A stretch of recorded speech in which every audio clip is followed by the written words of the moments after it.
Bien, mesdames, messieurs, bonsoir. Merci de votre fidélité. Je reconnais quelques visages. Et puis pour les autres, bienvenue à ces premières rencontres de la médiathèque de l'année. Alors je vous rassure, hein, il y en aura d'autres. Il y aura d'ici décembre des conférences, des projections. On tâchera d'organiser ça malgré les difficultés qui peuvent nous toucher dans le monde culturel. Alors ce soir, nous avons la chance de recevoir, je vais être galant, je vais commencer par les dames, Catherine Sabineau, qui est ethno-écologue, anthropologue, et Mathieu Juncker, officiellement biologiste marin, mais qui, si j'ai bien compris, a beaucoup d'autres talents, vous le verrez ce soir. Alors il m'a dit qu'il allait jongler, mais ce n'est pas tellement pour ça qu'on l'a invité. Il photographie. Et puis, apparemment, il a de qui tenir, puisque vous verrez aussi des aquarelles absolument magnifiques, dont celle qui illustre l'affiche de la conférence. Aquarelle de Bertrand Juncker, son papa. Cette conférence s'inscrit dans on va dire, dans la lignée d'une autre opération, qui est une exposition qui, d'ailleurs, a toujours lieu au Centre culturel de Chibaou, en l'occurrence en salle Kavitara, des récifs et des hommes pêcher pour exister. Alors ce travail est le fruit d'une collaboration avec un département du centre, qui est le département Recherche et Patrimoine, dirigé par Emmanuel Chibaou. Et si on parle des enquêtes de terrain qui ont été faites notamment à l'île des Pins, j'aimerais citer le nom d'une personne qui a beaucoup participé, et d'ailleurs dont vous retrouverez l'identité dans le PowerPoint, c'est Floriane Comboiré. Donc elle n'est pas là ce soir. On la salue par écran interposé, puisque vous avez dû voir, on est filmé ce soir. Ce qui veut dire que le partenariat qu'on a avec la chaîne Calédonia a été reconduit. Donc pour ceux qui ne seraient pas là ce soir, la conférence est enregistrée pour nous, mais aussi par Calédonia, et sera diffusée dans les jours, les semaines qui viennent. On ne connaît pas encore la date. Et ensuite sur leur chaîne YouTube. Pour ce qui est de notre enregistrement, il est disponible sur le mode sonore. Si vous allez sur notre site web, adck.nc, vous avez la possibilité d'écouter presque 200 interventions maintenant, depuis le temps que les conférences sont organisées, des conférences récentes et même plus anciennes du temps de la DCK à Nouville, c'est vous dire. Donc ce soir, il sera question de pêche et de pêcheurs, pêche sous toutes ses formes. Vous verrez sur le mode récréatif, nourricier, coutumier et j'en passe. Je ne vais pas déflorer le sujet, puisque c'est un peu la raison pour laquelle on a fait venir Mathieu et Catherine. Je voudrais juste signaler qu'au terme de cette conférence, qui durera 3-4 heures, d'après ce qu'on a dit, vous pourrez évidemment intervenir. On sera deux de part et d'autre de la salle à vous proposer un micro pour que votre question soit entendue d'un côté, mais surtout enregistrée. Et puis que, par rapport aux défis qui leur sont posés, ces messieurs dames puissent répondre du mieux qu'ils peuvent. Une dernière petite chose, alors on n'était pas situé au même endroit, mais devant la salle Sissia, vous avez également une table avec de la documentation. Cette documentation, elle est issue de la médiathèque du Centre culturel. Donc là, la documentation était censée illustrer le sujet de ce soir, mais bien entendu, il y a bon nombre de documents qui sont disponibles. Si vous allez sur nos catalogues, il y a plus de 45 000 notices qui sont accessibles, y compris en termes de collecte du patrimoine oral, d'iconographie ancienne, et j'en passe. Donc je vous invite à consulter ce catalogue, à venir nous voir, boire un café avec nous, je ne sais pas. Pour en connaître davantage sur le pays et la région qui nous entoure. Voilà, merci de votre attention et puis à tout à l'heure pour les débats. Je vous rends le micro.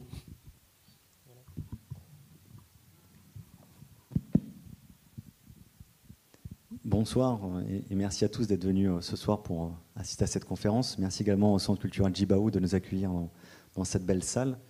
Donc le sujet effectivement de la conférence porte sur la pêche en milieu kanak.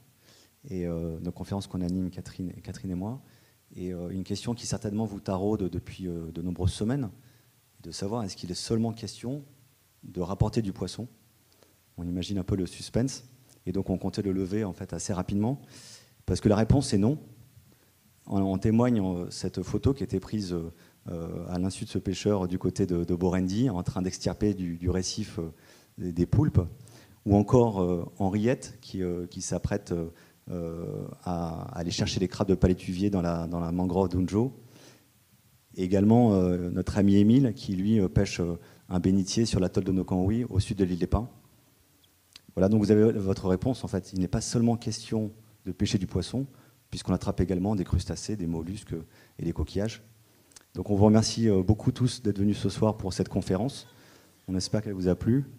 Et pour ceux qui sont curieux et qui voudront en savoir un peu plus, savoir s'il y a autre chose que des animaux marins dans cet exposé, on vous propose ensemble de dérouler le filet en 6 étapes. Le premier point concernera, on s'intéressera en fait à la science, savoir comment est-ce qu'elle-même porte un regard sur la pêche et les pêcheurs au travers le monde, et puis notamment en Nouvelle-Calédonie.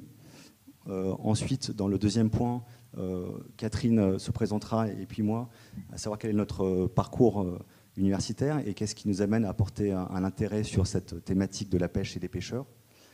Enfin, le point numéro 3, on rentrera dans le cœur du sujet, à savoir finalement qui sont ces pêcheurs.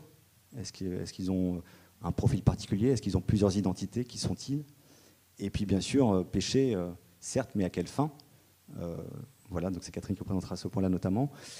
Le 5e point, nous aborderons ensemble le déroulé de pêche coutumière, dont une qui est exposée effectivement actuellement au centre culturel sur la pêche au Méco à l'île des Pins. Et on projettera également un film de Thomas Douchy qu'il a réalisé, qui permet un peu d'incarner finalement ces pêcheurs, de rendre vivant le propos. Et puis enfin, on finira sur certaines pêches dont la pratique a disparu, il y a plusieurs générations maintenant, et d'autres qui se transforment, comme se transforme la société, qui évolue. Voilà. Et puis si vous êtes encore là, au bout de 3 heures donc, et que vous avez toujours passionné par la thématique, eh bien on suggérera quelques pistes pour approfondir voilà, vos connaissances sur cette matière-là. Donc, premier point, pêcheurs sous le regard de la science. Alors, admettez que lorsqu'on parle de pêche, c'est souvent la victime qui vous intéresse. Et on a finalement en mémoire l'un et l'autre d'avoir X fois entendu, en faisant des enquêtes auprès des villages ou des tribus, j'ai un dawa, il était gros comme ça, celui que j'ai attrapé. Ou bien, c'était un banc, mais il y avait des picots partout, c'était damé. Ou encore, des langoustes sur la grotte, celles qui sont rouges avec des petits points blancs. Et j'en passe. Ce qui est intéressant, c'est de constater que lorsqu'on parle effectivement de pêche et de pêcheurs, c'est souvent sous l'approche finalement des prélèvements, de l'exploitation des ressources marines. C'est une approche presque halieutique. Alors, les scientifiques font la même chose. C'est pas non plus aberrant. On est sur les territoires insulaires du Pacifique Sud. Et l'essentiel des ressources, des ressources protéiques sont effectivement tirées du lagon et récifs. Donc, il y a beaucoup d'études de stock qui se font ici en Calédonie, mais ailleurs aussi, à Wallis et Futuna, au Vanuatu, au Fidji, etc. Donc, c'est une thématique importante. Ça répond à un vrai besoin effectivement d'alimentation, de sécurité alimentaire. Et donc, on trouve un grand nombre de documentations, de publications sur le thème, en fait, sur ce sujet-là.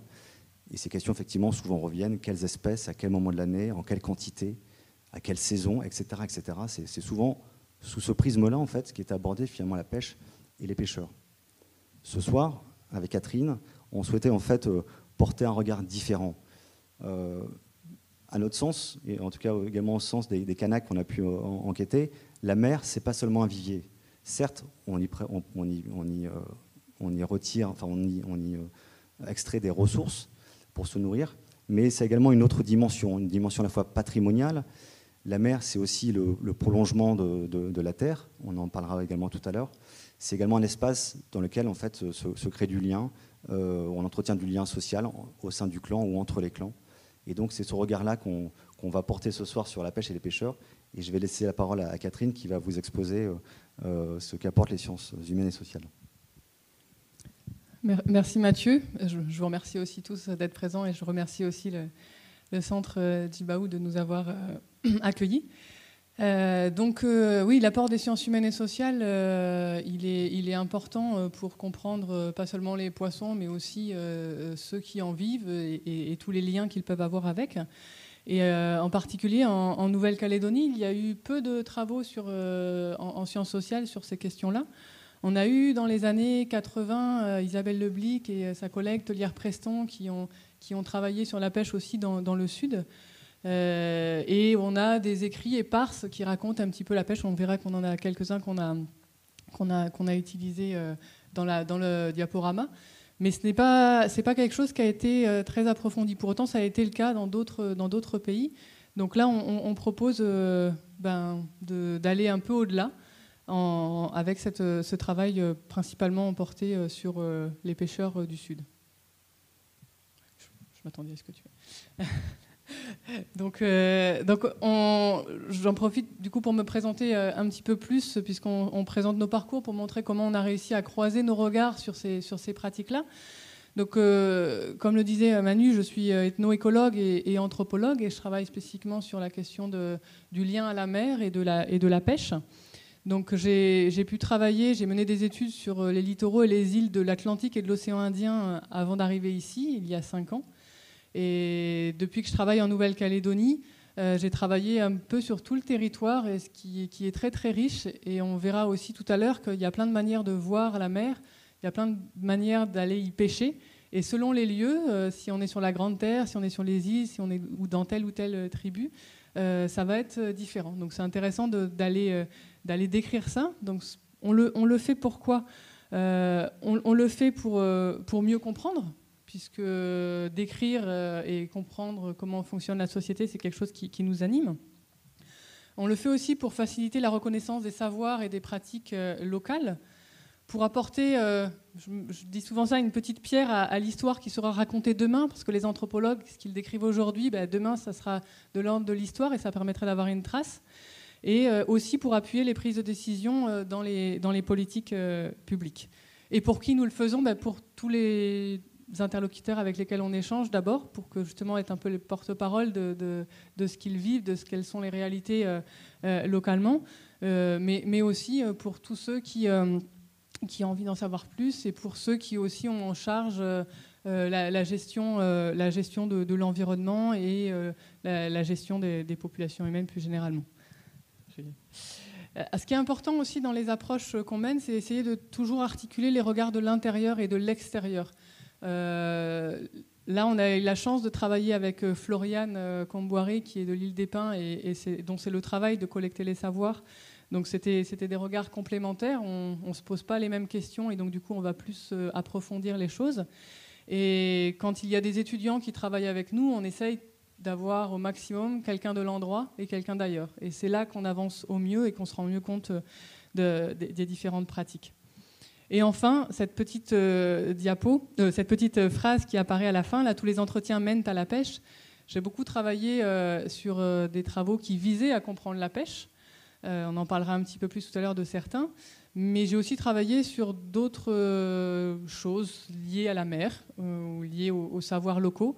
Et il s'avère que tous les entretiens menés ici en Calédonie, je pense qu'il n'y en a même pas un, j'ai réécrit tout, mais je pense qu'il n'y en a même pas un qui n'aborde pas la pêche. Donc c'était intéressant de se croiser autour de cette question-là, puisque là on avait un passionné de pêcheur. Oui, mais je sais qu'il y en a un certain nombre dans la salle de pêcheurs également. Donc voilà, un parcours différent. Moi, effectivement, au travers de ma formation de biologiste marin, j'ai certainement eu le travers d'observer le récif et d'écouter les pêcheurs avec finalement un esprit scientifique cartésien. Et il faut aussi avouer que dans les années 2000, date auquel j'ai fait mes études supérieures, ici en Nouvelle-Calédonie, il était souvent de mise, lorsqu'il s'agissait en fait de décrire le cycle de vie, par exemple de poissons coralliens, de miser plus sur des missions en mer plutôt que sur des enquêtes en tribu. Néanmoins, en 2006, les gestionnaires de l'environnement, réunis autour d'une table qui s'appelait Zone Éco, ont fait le pari avec moi de se dire, est-ce qu'on ne pourrait pas enquêter en tribu les savoirs écologiques des pêcheurs pour essayer de répondre à nos questions. Les questions étaient la suivante, c'était quelles sont les zones sur lesquelles les poissons se rassemblent pour pondre leurs œufs. C'était estimé comme des sites clés dans le cycle de vie des poissons, des zones qui pouvaient éventuellement potentiellement être ensuite gérées, mises en réserve, etc. Et donc en fait, je me suis retrouvé à faire beaucoup de terrain depuis l'île des Pins jusqu'à Bélep en faisant la Grande Terre et les îles Loyauté, et de m'apercevoir au travers donc, de centaines d'enquêtes de la profondeur des connaissances de ces pêcheurs-là. Et après, ce qui est intéressant, c'est qu'on m'a demandé en fait, d'aller confirmer ces savoirs en allant plonger. Et donc, je me suis retrouvé l'année suivante, effectivement, sous l'eau, avec certains camarades qui sont ici dans la pièce, je les remercie. Et on a pu effectivement observer que leur témoignage correspondait en fait, avec la réalité des choses. On avait effectivement la plupart des espèces qui ont été décrites, qu'on retrouvait, nous, à l'endroit qui était indiqué, à la période qui était indiquée, et qui était là, effectivement, pour frayer. Et donc, je mesurais, si vous voulez, voilà, à la fin des années 2000, en fait, l'intérêt de recueillir ces savoirs écologiques. Vous avez ici, effectivement, une carte volontairement très à petite échelle pour pas que vous repériez tous les bons coins de pêche. Mais ce sont effectivement les zones de frais en province nord qui étaient recensées. On a pu effectivement vérifier sur 10 sites la réalité de leurs propos.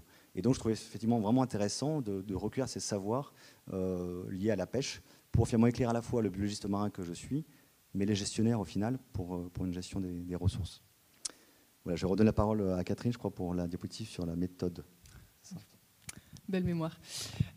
Donc la méthode, j'ai un petit peu parlé du fait que c'était intéressant d'être avec quelqu'un de l'endroit et quelqu'un de l'extérieur. Après, là, la méthode d'anthropologie en général, c'est qu'on a un thème de recherche, une question de recherche. Ici, comprendre et rendre compte dans le cadre de l'exposition en particulier, mais plus généralement des travaux de recherche qu'on mène, rendre compte de la place de la pêche en milieu kanak. Donc on arrive avec une question, on produit ensemble un guide d'entretien avec une série de questions qui soient relativement ouvertes pour que la personne puisse s'exprimer librement à ce propos-là et qu'on puisse aller au-delà que ce qu'on a nous-mêmes dans notre propre tête. Avant de commencer tout travail, il est bien sûr essentiel d'avoir l'accord des habitants des lieux et en particulier en tribu des autorités coutumières. Donc c'est les différentes étapes qu'on va amener avant de commencer le terrain.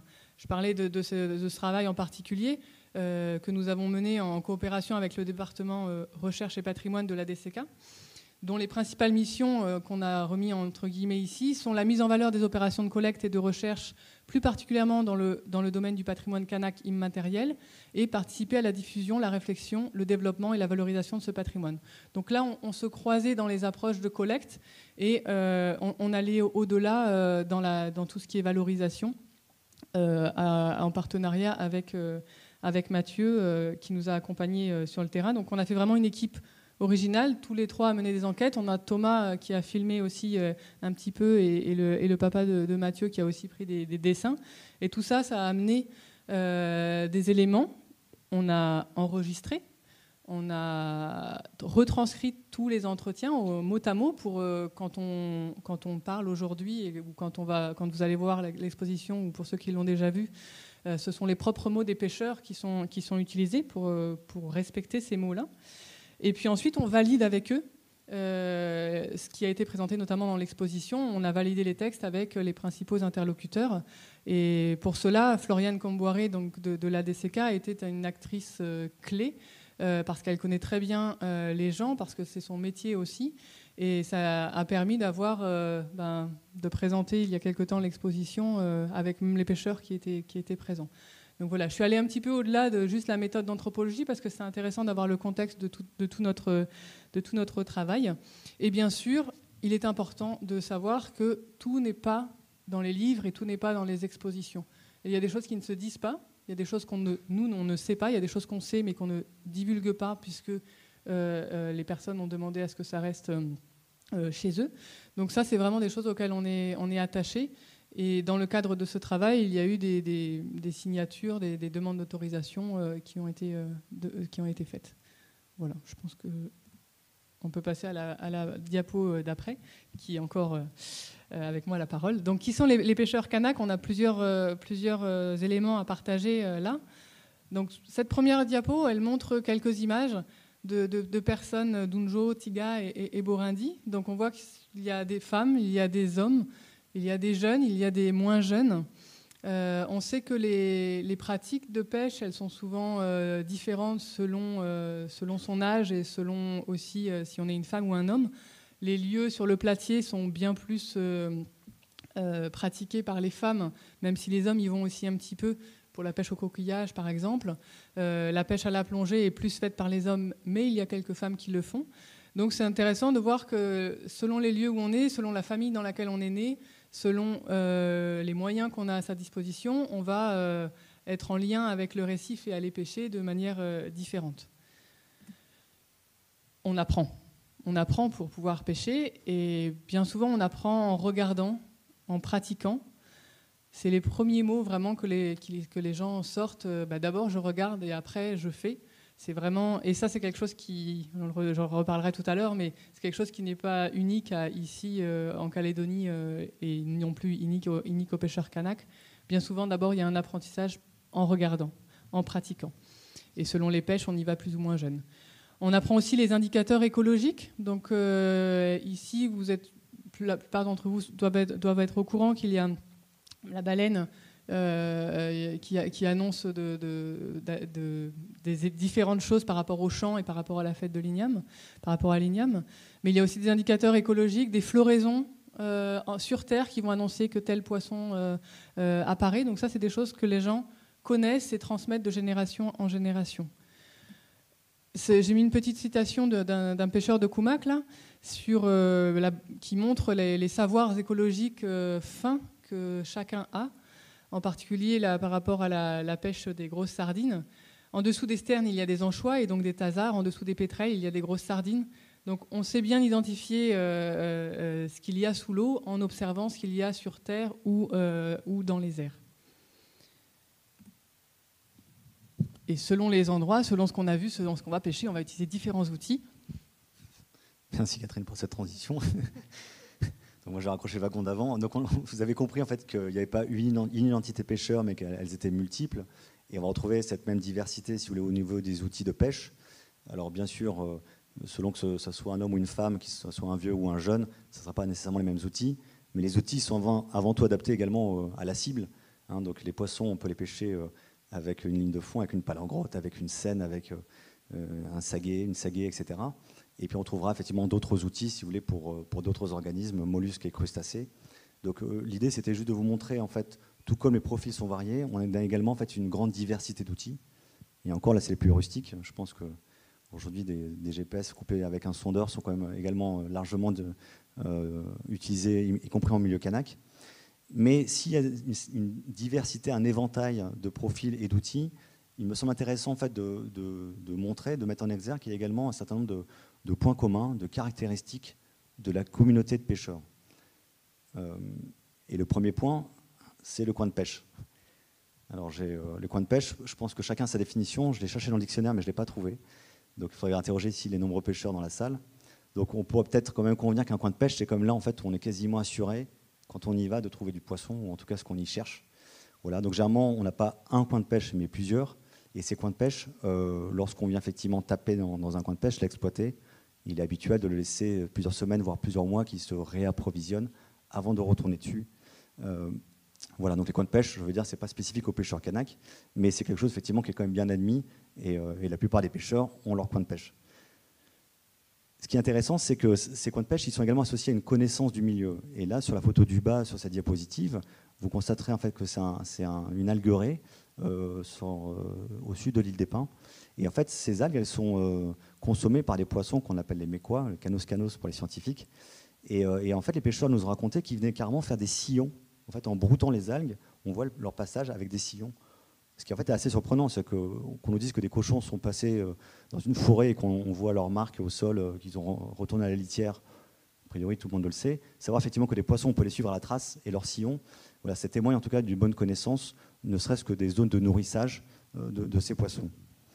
Le deuxième point, qui n'est pas non plus une révélation, c'est que lorsqu'on part pêcher, effectivement, on est quand même assez attentif aux conditions, en tout cas généralement on l'est, lorsqu'on a un bon pêcheur. Et donc il y a effectivement les questions de météo. Donc, sans consulter nécessairement le site de météo.nc. En tout cas, vous irez quand même voir quelle est la force du vent, quelle est son orientation, ou encore quelle est la nébulosité, la lune ou le soleil, mais également bien sûr l'état de la mer, la marée, le courant, sa direction, la houle, etc. Bref, vous allez finalement définir le coin de pêche sur lequel vous sortez en fonction de ces paramètres environnementaux, basiquement. Ce qui est plus intéressant dans le cas de cette conférence, c'est qu'on remarque en fait qu'il y a une répartition, si vous voulez, des pêcheurs dans l'espace. À savoir que plusieurs fois, il était témoigné, notamment aux îles Loyauté, que les pêcheurs dotés de moyens navigants, de bateaux, eh bien, vont exploiter la ressource plus au large, laissant finalement aux pêcheurs vivriers du bord de mer exploiter le platier qui est juste devant eux. Donc il y a une répartition spatiale qui va se faire de la pêche de manière assez naturelle en milieu kanak. Et une notion qui est très forte et qui est vraiment cruciale, en fait, c'est la notion en fait, de coin, de lieu autorisé. La perception effectivement kanak et que, comme on l'a dit tout à l'heure, le récif est le prolongement en fait, de la terre. Et de fait, il y a des propriétés également foncières en mer. On ne va pas ouvrir le débat sur le domaine public maritime, j'en vois qui sourit là-bas. Mais en tout cas, c'est cette perception-là, en fait, c'est que le récif qui est effectivement là-bas est sous la propriété de tel clan ou de telle tribu. Et donc, on va y pêcher parce qu'on est effectivement chez soi. Éventuellement, on n'est pas chez soi, mais en fait, on a demandé l'autorisation à un autre clan, un clan allié ou à une autre tribu, de pouvoir pêcher là pour un événement particulier. Et donc, de fait, si vous êtes autorisé, vous pourrez aller pêcher là-bas. Et lorsque vous croisez en fait l'ensemble de ces critères, vous comprenez en fait que la géographie de la pêche est relativement complexe. Elle dépendra donc de la météo, de la connaissance du lieu, d'une autorisation, etc. En fait. Voilà effectivement comment ça s'explique. Il est intéressant effectivement de considérer ça dans ce milieu kanak. L'autre point qui... Ah non, pardon, c'est toi Catherine.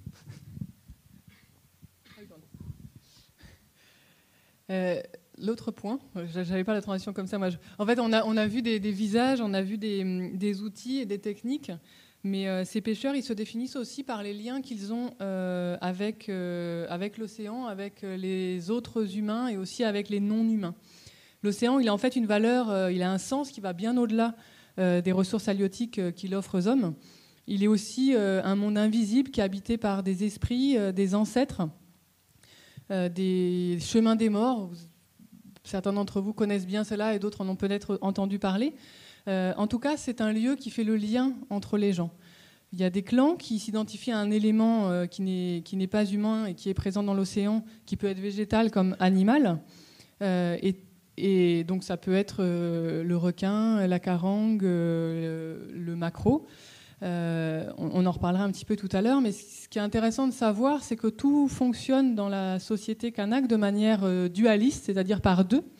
Hommes et igname sont liés, femmes et cocotiers, feu et eau, sec et humide, requin et carangue, baleine et igname, tortue et igname, et j'en passe. Et on voit que des fois, il y a des éléments de la mer et des éléments de la terre. Donc ça fait aussi le lien avec ce que disait au démarrage Mathieu sur le lien terre-mer et le fait que c'est quelque chose qui n'était pas délimité comme dans les institutions publiques et qui pose parfois des petits soucis de tension, on va dire, parce qu'il y a des tensions autour de ces questions de légitimité. En tout cas, ce qu'il faut retenir, c'est que respecter les lieux et les êtres qui les habitent, c'est un devoir pour tous. Et les pêcheurs qui ont un lien encore plus fort à la mer, pour eux, ils ont toute une connaissance sur ces marques de respect, ces normes qui accompagnent les pêcheurs. Et on en a juste quelques exemples à partager. Je vais relaisser la parole à Mathieu pour ça. Oui, donc on va commencer par le respect des lieux. On va prendre comme exemple, au large de Point d'Imier, il y a un îlot qui s'appelle l'îlot Fotaba. Il appartient en fait à la tribu de Pahama et au clan Pomo. Et lorsque vous allez en fait pêcher dans la région de cet îlot-là, en fait, vous devez débarquer sur l'îlot pour rencontrer le bernard l'ermite que vous voyez illustré ici. Donc c'est un bernard l'ermite terrestre qui est rouge avec des soies assez bien marquées, qui est assez commun là-bas. Il n'est pas tout seul sur son îlot, ils sont plusieurs. Et certainement, en fait, il incarne l'esprit des ancêtres. Et donc, vous allez effectivement débarquer sur l'îlot et non pas vous demander l'autorisation, mais vous l'informer de votre activité. Voilà, je viens. Alors, ils disent effectivement, enfin, les pêcheurs, c'est le témoignage d'André qui est en photo, ils parlent non pas de discussion habituelle entre les hommes, mais de conversation silencieuse. Ce sont ses propos. Et donc, s'engage une conversation silencieuse où, en fait, on vient expliquer au bernard l'ermite qu'on a emporté la seine là, dans le bateau et qu'on voudrait aller pêcher quelques dawas sur le platier de l'îlot. Et puis, en fait, de laisser ensuite, généralement, quelques reliefs de son repas pour nourrir le bernard l'ermite. Et ainsi, une fois effectivement que cet acte a été fait, ce geste en fait, qui marque un respect vis-à-vis des ancêtres, vous avez apparemment de fortes chances d'avoir une pêche fructueuse. Un exemple en fait, un peu similaire qu'on a recueilli à l'île des Pins est celui en fait, qu'il est formellement interdit de jeter quoi que ce soit par-dessus une pirogue. Alors, bien sûr un détritus, mais ça peut être aussi un caillou, ça peut être aussi de la nourriture ou autre chose. Et ces deux exemples, qu'ils soient pris finalement sur un îlot ou sur la mer, marquent le respect le respect pour la mer et surtout pour tout ce qu'elle contient, qui soit visible, ou comme disait Catherine, en fait, qui soit invisible, l'esprit en fait, des ancêtres. C'est quelque chose d'extrêmement fort, en fait, de ce respect qui est revenu en fait, régulièrement dans nos entretiens. L'autre point que j'ai découvert et que je trouve assez rigolo, on va dire, c'est effectivement le respect des habitudes alimentaires. Il faut savoir que lorsque vous allez à nouveau dans la région de Pointe-d'Imier, comme disent les pêcheurs, il n'y a pas de souci si vous embarquez avec vous sur le bateau des litchis, une mangue, un pamplemousse et même certains tubercules. Ça ne pose pas de problème. En revanche, ils nous ont mis en garde, jamais, ils mettent dans les yeux, hein, jamais vous emportez un ananas. Et encore moins, en fait, des pommes canaques ou de la canne à sucre ou des bananes mûres. Une banane verte, ça passe, mais pas une banane mûre. Et les oranges, elles ont un statut particulier. Vous pouvez emporter des oranges si c'est les vôtres, mais si sur le chemin qui vous mène à votre bateau, vous croisez quelqu'un qui vous propose des oranges, il faut les refuser parce que lui reste à terre, il sera peut-être jaloux de vous savoir partir en mer, et en fait, elles vous porteront peut-être malchance.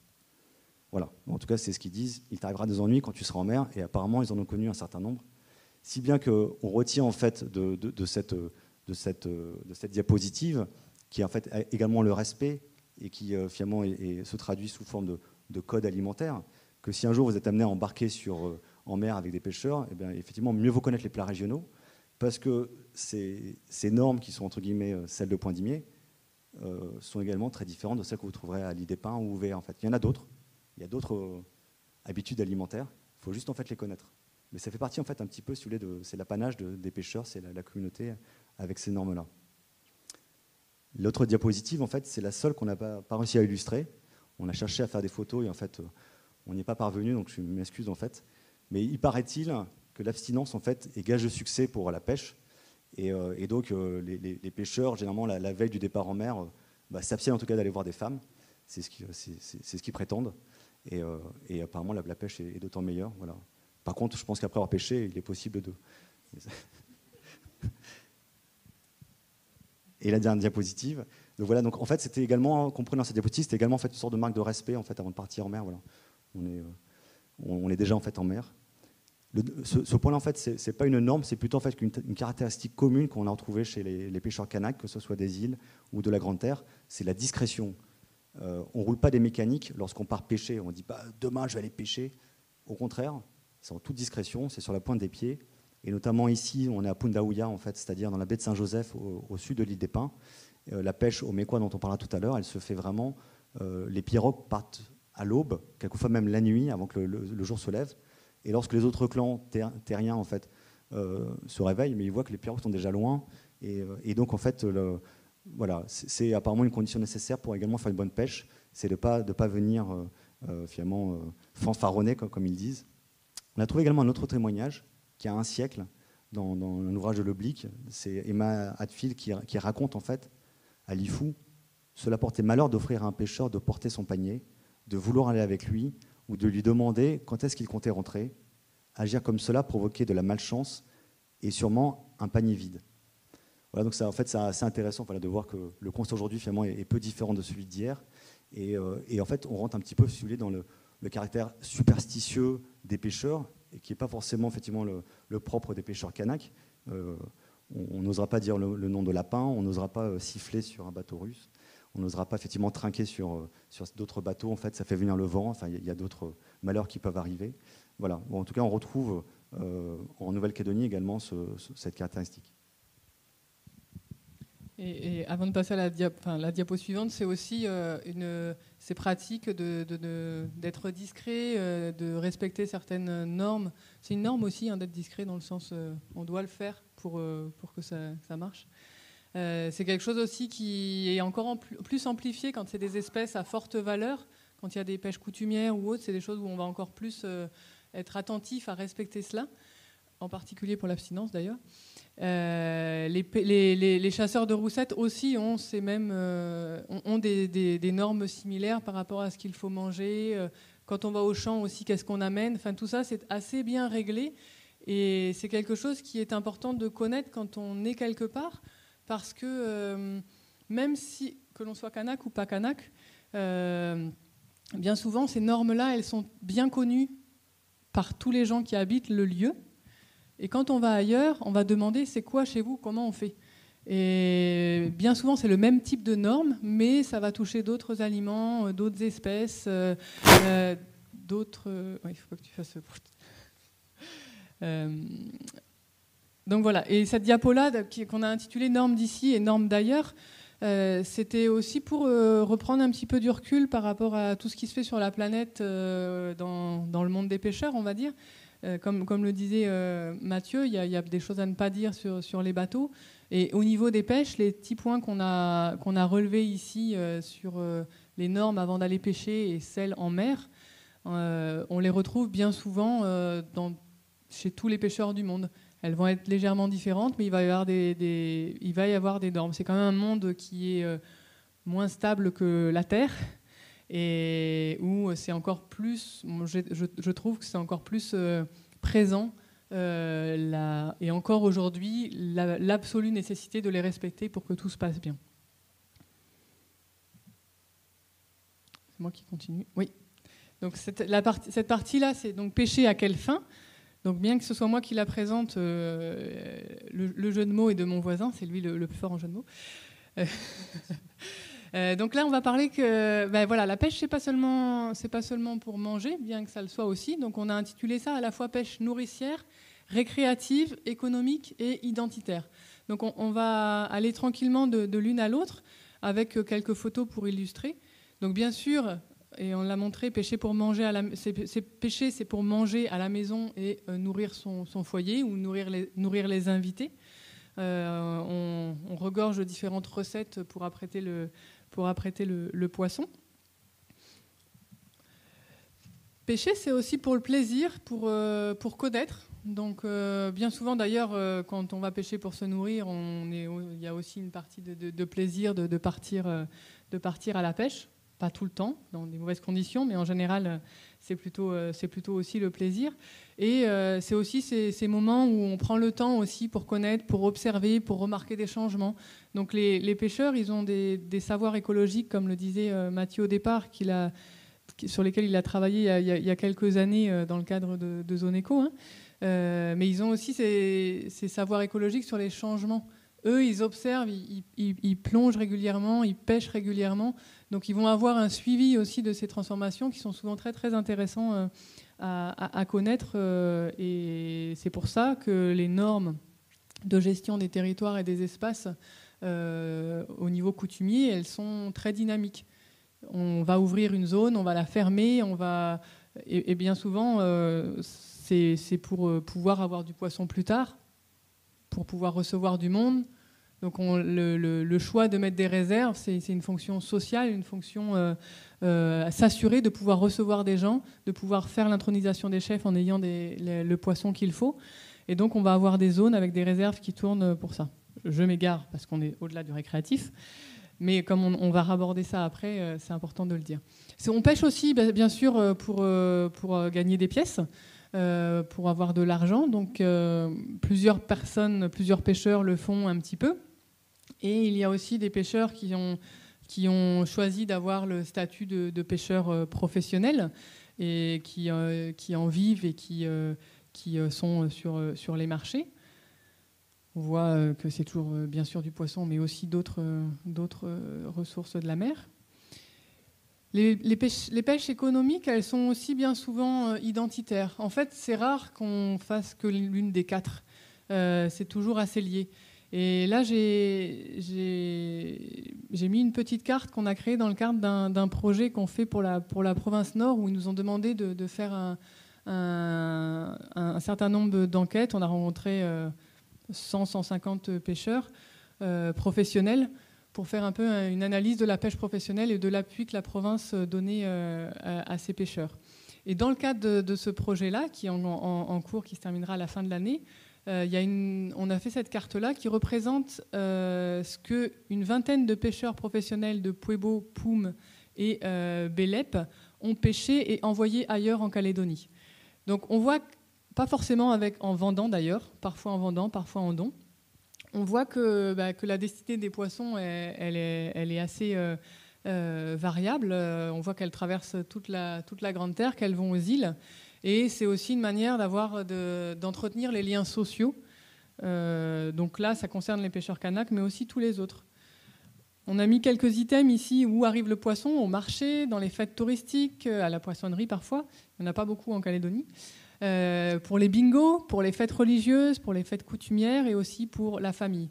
La famille, c'est intéressant comme petit point à relever. Bien souvent, on a des enfants qui vont être scolarisés loin de l'endroit où ils ont grandi et ils vont être hébergés sur place. Et donc, c'est aussi envoyer la glacière pour pouvoir nourrir les enfants à ce moment-là et maintenir en même temps le lien avec la famille qui les héberge.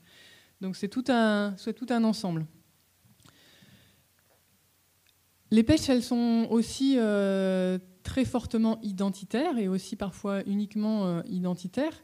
Donc il y a des liens sociaux à travers tout le caillou, comme je le disais, entre tout le monde, mais aussi entre les clans Kanak, entre les tribus.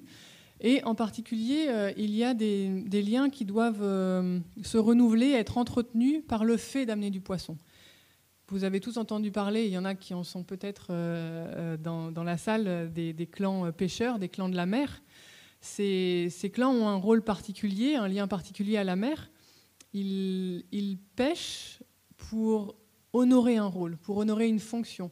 Quand il y a une cérémonie coutumière, un mariage, une fête de l'igname, une intronisation, un deuil, chacun a son rôle dans la société kanak et les pêcheurs doivent amener du poisson. Et s'ils ne le font pas, ils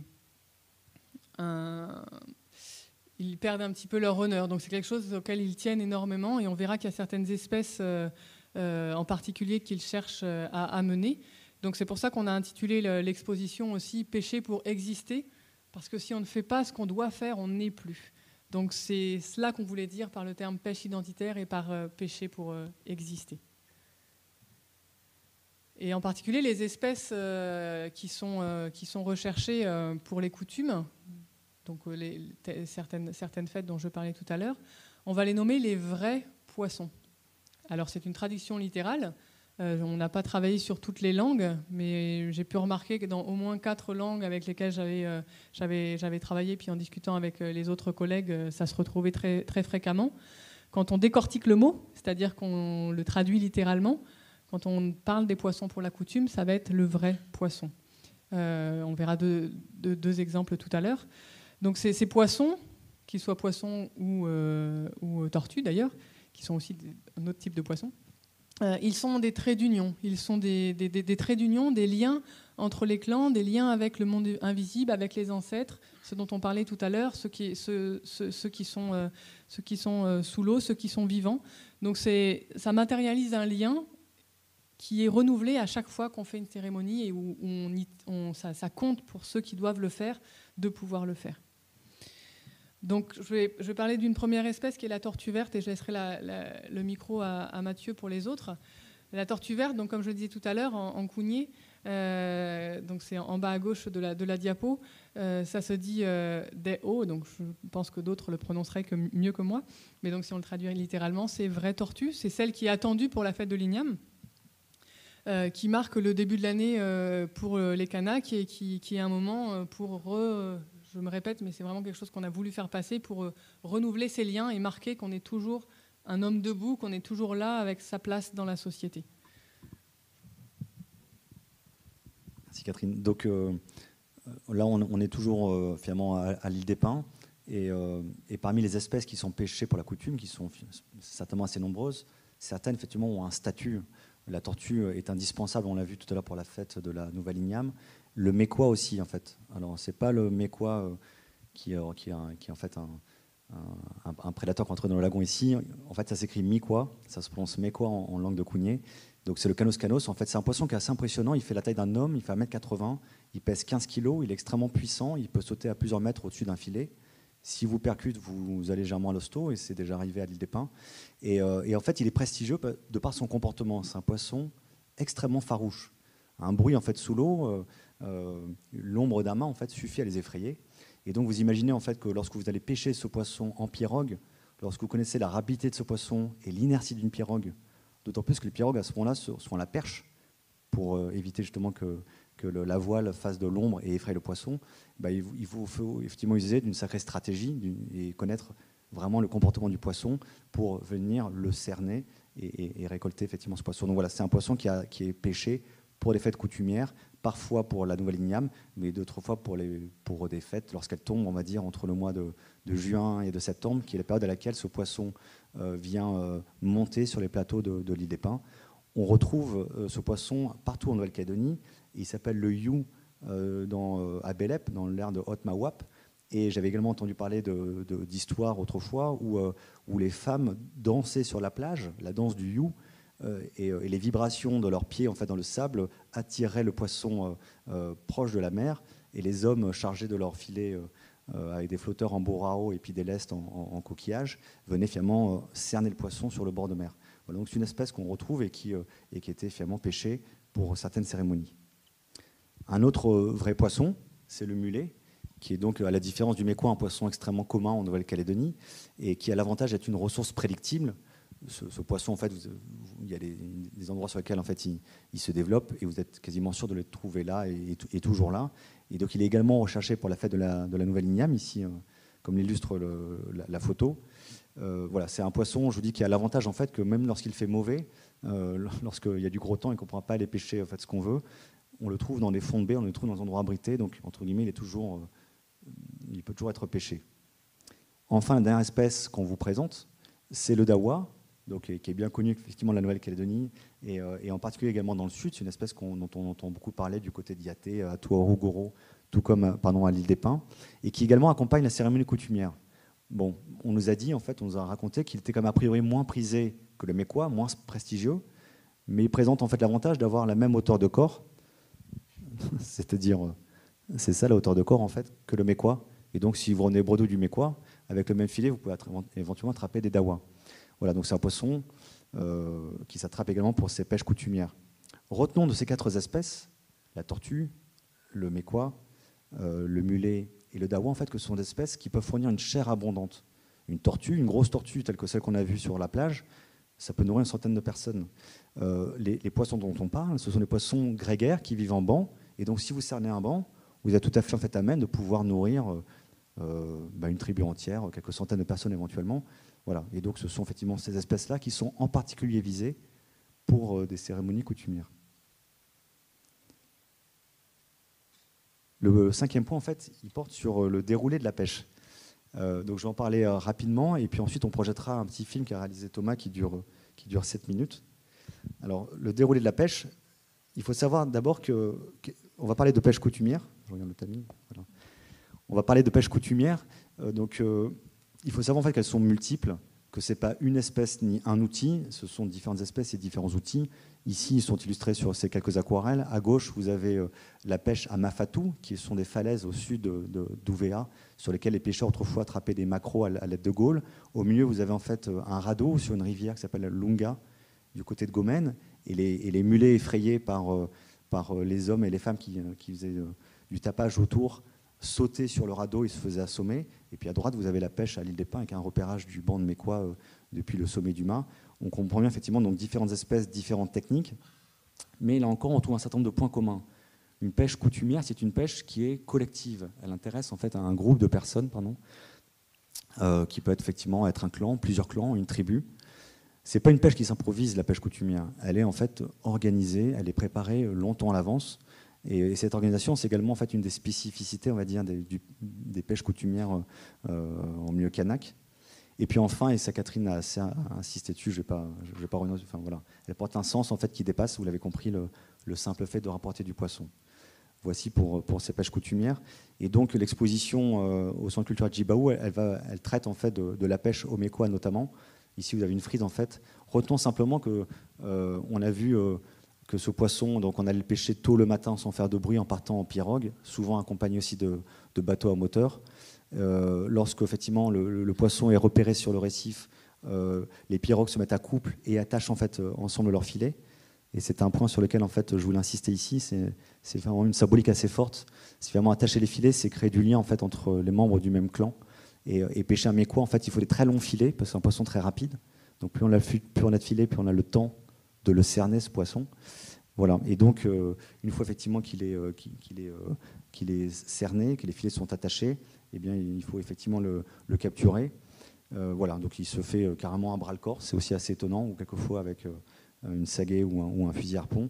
Et enfin, il est ramené à terre où il est distribué. Et également, ça c'est un point fort en fait, des pêches coutumières, c'est qu'il est distribué avec généralement en fait, une part pour la grande chefferie ou l'autorité coutumière.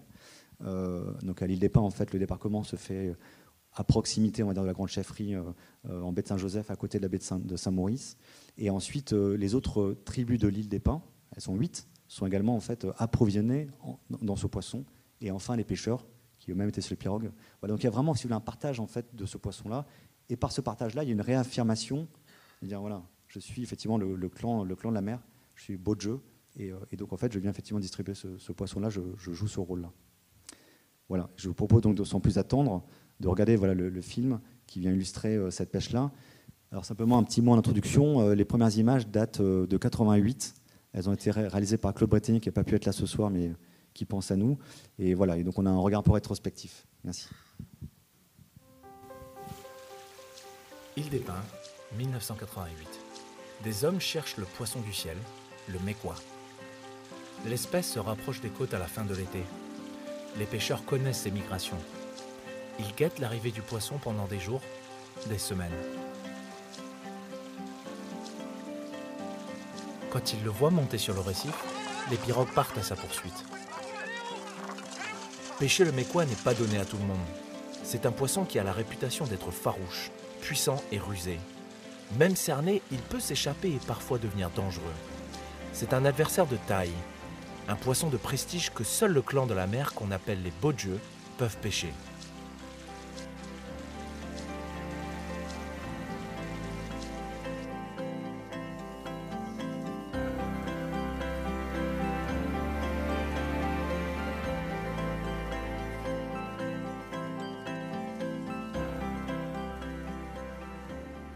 La pêche nourrit les hommes. La pêche coutumière à l'île des Pins nourrit les relations entre les clans. Elle joue un rôle essentiel dans l'organisation de la société. Elle permet de renforcer les liens entre les clans au travers d'échanges.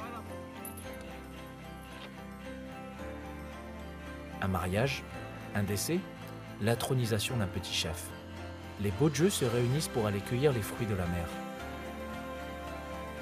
Ils honoreront la cérémonie en offrant le produit de leur pêche.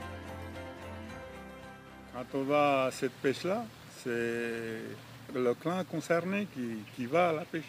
C'est pas tout le monde qui va à la pêche.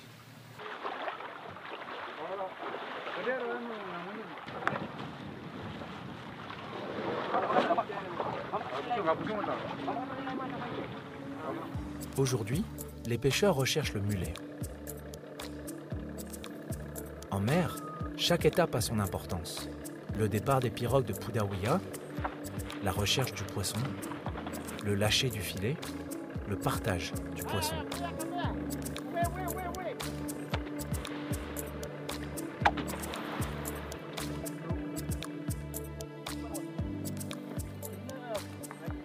Cette organisation répond à des codes propres aux membres du clan de la mer. Elle renforce leur identité face au clan de la terre.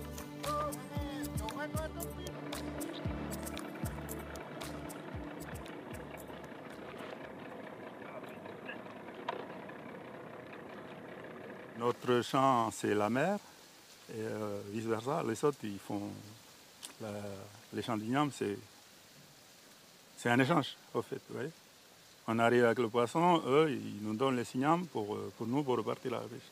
C'est comme ça le temps des anciens. Mécois, tortue verte, mulet et dawa sont des espèces avec un statut particulier à l'île des Pins. Elles sont appelées démés, ce qui signifie vrai poisson. Elles sont recherchées pour accompagner les vrais ignames lors des cérémonies importantes. Ces pêches coutumières rappellent aux autres clans la fonction des Bodje au sein de la société Kounié. Elles sont au fond des pêches identitaires. C'est notre coutume, pour ainsi dire, c'est verrouillé. Depuis que les anciens nous ont donné ça, c'est verrouillé. Avec la fête des ignames, on dit toujours, il y a la fête des ignames, il faut aller à la pêche. C'est notre travail d'aller. C'est ça le sens du partage, quoi. Chacun mange un peu une igname du travail des autres. Voilà, c'est le travail.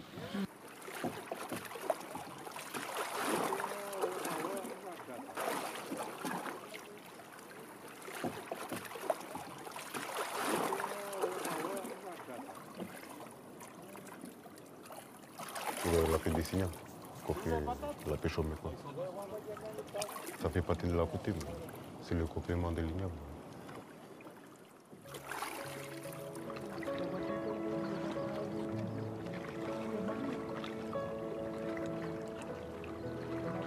On va essayer de retourner sur Ita pour voir un peu le poisson, s'il y a du poisson. Ce poisson, il est fuyant. Il garde un plus, ça y est, il part. Depuis 2011, la pêche au mécois en pirogue s'est arrêtée. Plus de poissons, trop de bruit. La fréquentation des bateaux de touristes expliquerait leur disparition selon les pêcheurs.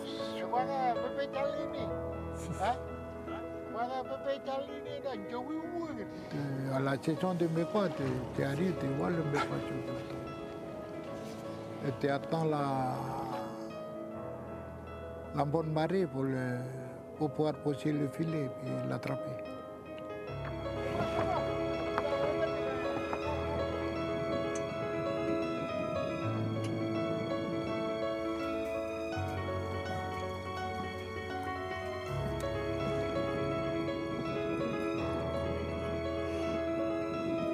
Il n'y avait aucun problème, il y a trop. On ne pêche plus comme avant, c'est fini.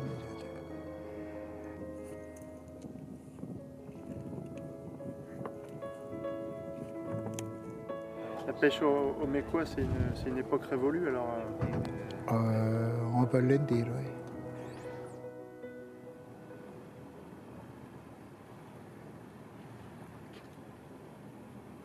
Les jeunes de la tribu, ils sont intéressés par la pêche. Le mécois sur les pirogues. Ils veulent qu'on garde ça. On garde parce que c'est notre coutume. Les vieux disaient, nous, on n'a pas de champ en terre. Notre champ, c'est sur le récif. Et les jeunes, ils veulent qu'on continue à le faire, qu'ils puissent un jour faire à notre place, qu'ils ne seraient plus là. Et les petits-enfants.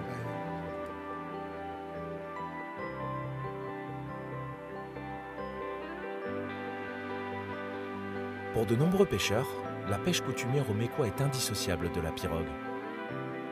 Depuis quelques années, des jeunes montrent une volonté de se réapproprier les savoirs essentiels à la pêche en pirogue.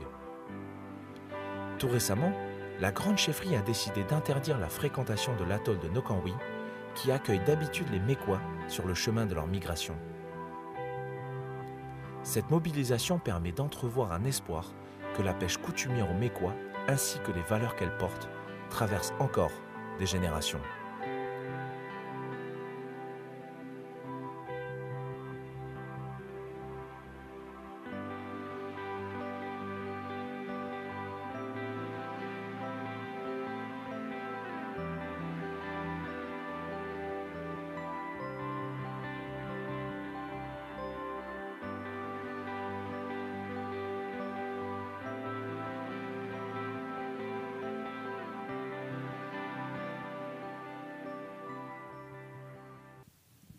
Voilà, après cette petite intermède, donc Marcelin effectivement nous fait la transition avec la diapositive suivante, à savoir que certaines pêches, la pratique de certaines pêches effectivement a cessé. Et c'est le cas ici, en fait, vous êtes toujours à Mafatou, au sud d'Ouvéa, et ces pêcheurs, imaginez en fait qu'ils étaient une cinquantaine là, sur le long des falaises, assis, les jambes brinque-ballant au-dessus du vide, et avec leur gaule en fait attraper des maquereaux qui jetaient dans les broussailles derrière eux. Bah, cette pêche en fait a disparu il y a environ 3 générations. Et c'est également le cas en fait pour la pêche à Gomène, qui se faisait en fait le long de ce cours d'eau, depuis la zone estuarienne où les mulets étaient poussés dans le cours d'eau.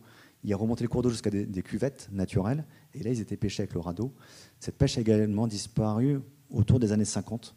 Et donc la question qu'on a posée Catherine et moi, c'est de savoir pourquoi elles disparaissent. En fait, on leur a posé la question, et on était surpris en fait, en tout cas moi je l'étais, d'avoir cette réponse-là. C'est parce qu'en fait la coutume n'est pas respectée.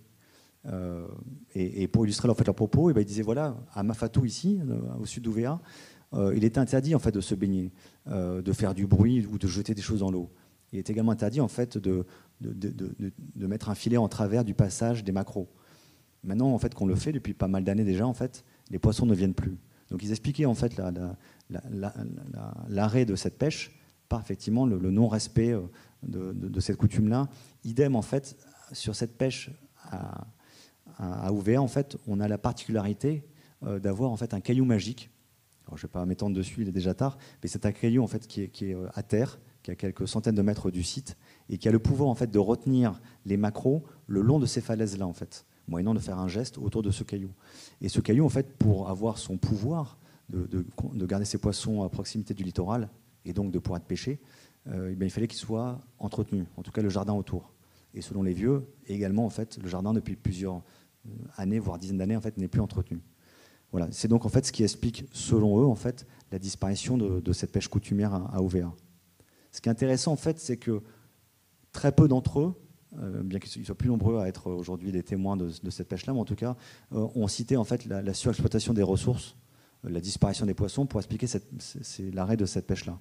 Et pourtant, lorsqu'on les écoute, ils nous racontaient qu'en fait, autrefois, le long de ces falaises, il y avait tellement de poissons que c'était un tapis, un ruban noir qui longeait en fait le trait de côte, un ruban de maquereaux si dense qu'on pourrait marcher dessus. Et aujourd'hui, en fait, on trouve encore des maquereaux, mais effectivement, ils sont dispersés. On en a quelques-uns qui sont là. Et donc voilà, on constate quand même qu'il y a quand même pour certaines espèces, en tout cas celle-ci, visiblement une exploitation des ressources. Ce qui est intéressant, et pour conclure mon propos sur cette diapositive, c'est que les différentes interdits et tabous qui autour de ces pêches, également de l'autorisation de pêcher, enfin pas l'autorisation de pêcher, mais lorsque le gardien du site ouvrait la pêche ou la fermait, c'était finalement autant de mesures de gestion qui permettaient, si vous voulez, la pérennité des ressources. Voilà, donc c'est peut-être un rôle bénéfique indirect, en tout cas, c'est probablement effectivement une façon de gérer ce qui avait de manière traditionnelle ces ressources. Donc on ne va pas terminer sur une note trop triste quand même, dans le sens où beaucoup de ces pêches, et c'est ce qu'on dit aussi dans l'exposition, même si elles ne se font plus concrètement, elles restent dans les mémoires et on en parle, et donc le sens associé à ces pêches continue. De nouvelles pêches se font aussi. Et ce qu'on doit constater par rapport à l'île des Pins, par rapport aux techniques et aux matériaux, c'est qu'ils ont beaucoup changé. Les filets, par exemple, étaient en fibre naturelle, puis en coton, puis en nylon. On s'adapte à ces transformations de matériaux et on va aller pêcher d'une autre manière et dans d'autres lieux. Les pirogues en bois se sont vues, ont manqué disparaître, mais elles sont toujours là, pour plein de raisons différentes dont on parle dans l'expo, mais je ne vais pas les dévoiler ici pour vous inviter à aller à l'expo. Mais il y a aussi des bateaux en aluminium, en fibre. Au niveau des moyens de locomotion, il y a des voiles, il y a des perches, il y a des moteurs. Et tout ça, ça entraîne des changements. Ça veut dire qu'on peut aller aussi un petit peu plus loin. Ça veut dire aussi que certaines espèces qui étaient présentes à un endroit et qui se seraient déplacées pour diverses raisons, soit elles ont disparu, comme tu le dis, soit elles se sont déplacées et elles sont ailleurs. Il y a d'autres moyens pour aller jusqu'à elles, pour pouvoir éventuellement honorer son rôle. Les contextes sociaux se transforment aussi. Là, on a mis une photo d'un transport de touristes sur l'atoll de Nokanwi. Bon, c'était avant, il y a quelques mois. Dans les contextes sociaux qui se transforment, il y a plein de choses. Juste, on va relever qu'il y a de plus en plus d'économies marchandes, ce qui fait que on va aussi pêcher plus pour vendre. On va aussi emmener des touristes avec des bateaux à moteur dans des zones où ça peut faire fuir le poisson. C'est des choses que les gens ont aussi indiqué comme étant un problème pour pouvoir maintenir les ressources dans l'endroit. Il y a aussi plus d'emplois salariés, parfois loin du lieu de vie habituel. Donc les gens sont moins présents sur place. Ça transforme les pratiques, forcément. La scolarisation des enfants pour le collège, souvent, et pour le lycée, presque systématiquement, se fait loin de son lieu de vie. Donc ça veut dire que toute la famille, ou bien au moins les enfants accompagnés d'oncles ou des parents, sont mobiles et sont plus présents sur Nouméa ou sur une plus grande une plus grande ville qui accueille ces lycées. Et cette mobilité, si les gens ils sont moins présents, ils vont moins pratiquer quotidiennement. Ça, c'est évident. Pour autant, les week-ends, les vacances, c'est des moments où on va se rapprocher encore plus du platier, du récif, pour pouvoir transmettre aux jeunes et faire vivre ce qu'on sait faire, et faire vivre surtout le sens qu'on accorde à ces pratiques-là sur le bord de mer.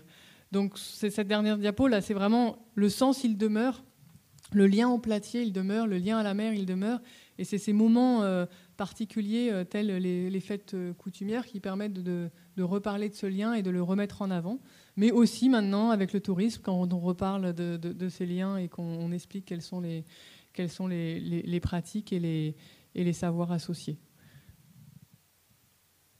On arrive donc à une partie qui était à peine prévue.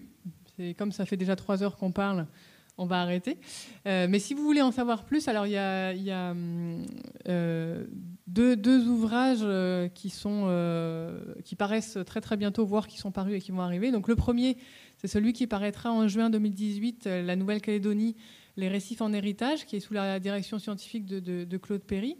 Et dans cet ouvrage-là, il y a tout un chapitre avec plusieurs participations d'auteurs qui s'intitule « Paroles, pratiques et représentations autour des récifs », dans lequel vous retrouverez quelques éléments dont on a discuté aujourd'hui et d'autres choses. Et je te laisse la parole pour le deuxième ouvrage, puisqu'il te concerne très très fortement. Alors, je crois que c'est une expo. Bon, si vous ne l'avez pas déjà encore vu, effectivement, on vous invite à voir l'exposition en salle Cavitara, juste à côté de la salle Sissia. Elle est en fait au mur du centre culturel jusqu'à la fin du mois de mai, le 28, et ensuite partira en itinérance. Donc je remercie Pétello qui est ici de nous avoir accompagnés dans cette aventure. Et a priori, l'île des Pins serait peut-être la première destination qui accueillera cette exposition. C'est chouette et aussi bien normal parce que ces nombreux pêcheurs ont beaucoup contribué. Au début, ça a été effectivement vu un peu sous l'angle d'une contrainte, et petit à petit, ils se sont pris au jeu. Et à la fin, en fait, c'est nous qui étions pris dans les mailles de leur filet. Voilà, en tout cas, c'est une exposition où vous trouverez à la fois certaines effectivement diapositives que vous avez vues là, mais également en fait pas mal d'autres panneaux et puis des outils. C'est intéressant de se rendre compte de ce que c'est qu'une pierre à magie, d'un filet en fibre naturelle, ou encore de la dimension d'un gouvernail, d'une pirogue. Voilà. Et puis enfin, effectivement, pour finir, un ouvrage que j'ai ici. Alors, il doit être précieux cet exemplaire parce que c'est le premier. Voilà. Il y en a 1000 qui doivent arriver demain par un bateau sur les quais de Nouméa, en fait. Donc, Des récifs et des hommes, c'est un ouvrage en fait qu'on a écrit avec mon père qui a fait les illustrations, les peintures, et qui sera donc disponible, on va dire, sous une quinzaine de jours dans les bonnes librairies de la place. Et voilà, donc il fait 176 pages. Et si vous souhaitez effectivement réserver un exemplaire, je vous invite en fait à voir Corinne en haut de la salle tout à l'heure, qui pourra prendre effectivement les inscriptions, en tout cas les souhaits de disposer d'un ouvrage. Donc il raconte, si vous voulez, au travers d'une quinzaine de nouvelles, des anecdotes, on va dire, savoureuses, qui se transmettent au cœur des familles calédoniennes. Donc ce n'est pas que la pêche coutumière en milieu kanak.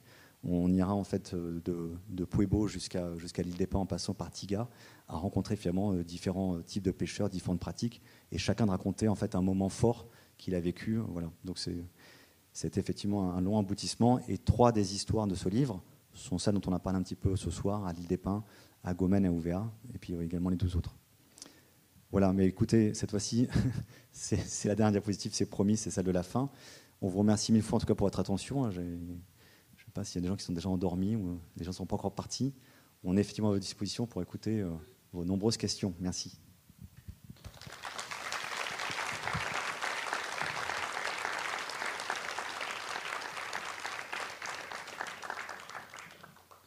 Bien, merci Mathieu, Catherine, pour cette intervention. Comme je vous le disais tout à l'heure, on est 2 de part et d'autre de la salle à disposer de micros. Donc si vous avez des questions, il ne faut surtout pas hésiter. Je pense que j'ai peut-être une précision pour la fin des Mécois. C'était une fin annoncée de toute façon, puisque ce sont des poissons de haute mer qui prennent un risque énorme pour venir presque s'échouer pour frayer. Et à force de les pêcher dans ces conditions-là, on est sûr de fermer le robinet.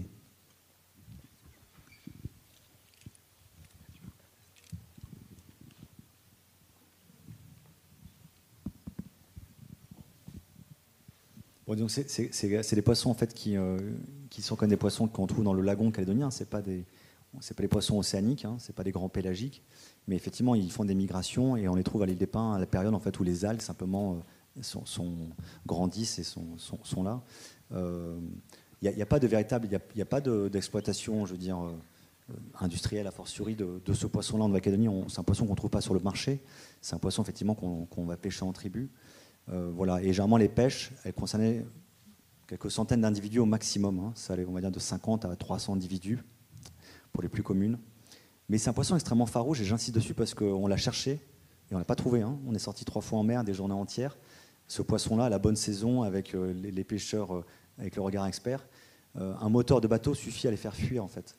Et lorsqu'on s'est rendu à plusieurs reprises sur le lagon de Nokanwi et de l'île des Pins, eh bien effectivement, on avait des navettes touristiques qui faisaient un sacré trafic.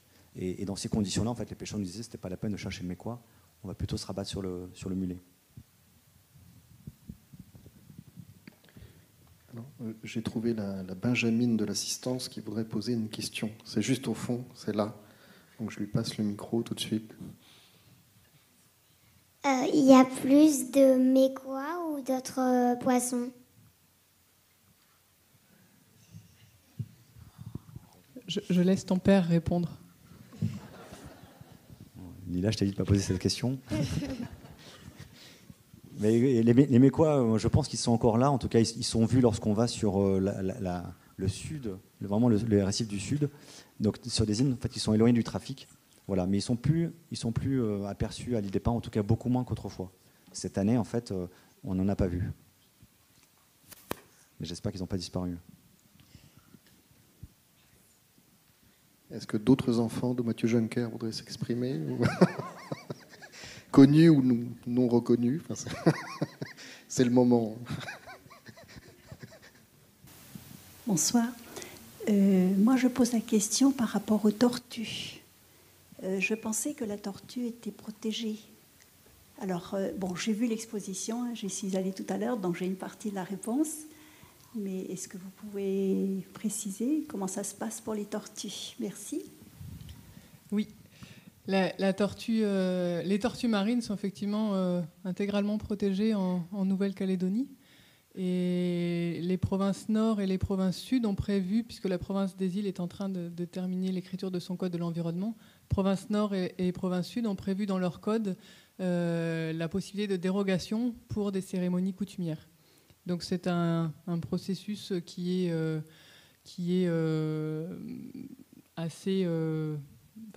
assez clair, dans le sens où tout responsable d'une pêche doit faire une demande écrite à la province. Il y a des gens ici d'ailleurs qui la reçoivent.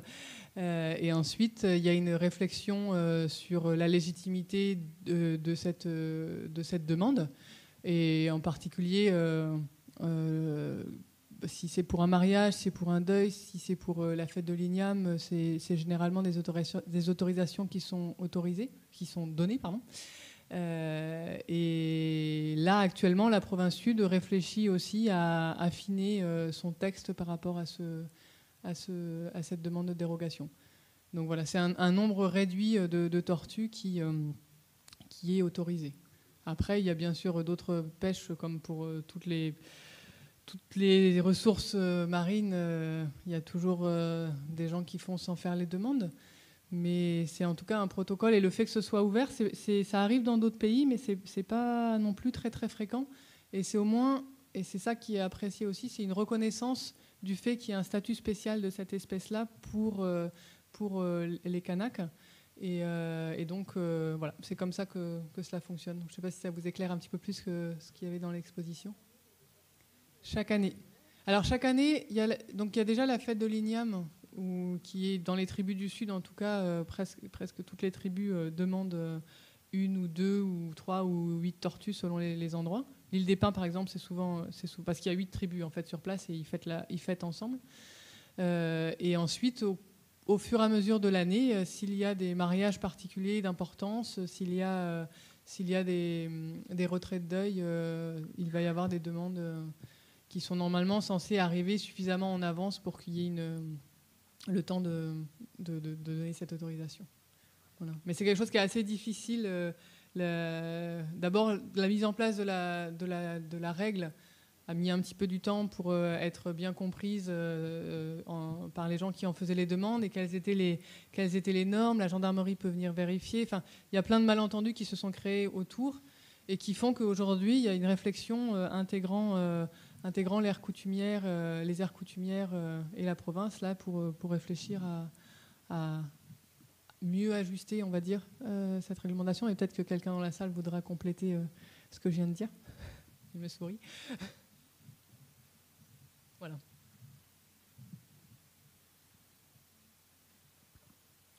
Oui, bonsoir. Je vous remercie de ces exposés. Et il y a un point qui m'a tout de même intéressé, c'est que pour aller à la pêche, il y avait énormément de conditions. Il fallait respecter beaucoup de choses. Et vous avez pu apparemment les suivre pour aller à la pêche. Est-ce que vous avez pu respecter toutes ces conditions? Et est-ce pas à cause de cela que vous n'avez pas vu de poisson? Ah, l'abstinence, il vient de répondre. Ce qui est certain, en tout cas, c'est qu'on est parti à la pêche et beaucoup de personnes savaient qu'on partait. Ça, c'est vrai. Mais après, pour les règles les normes de ce qu'on fait, ce qu'on ne fait pas en mer. D'ailleurs, c'est une petite chose que l'on n'a pas dit pendant la présentation. Il y avait un jeune de Yangen qui était avec nous lors d'une des pêches.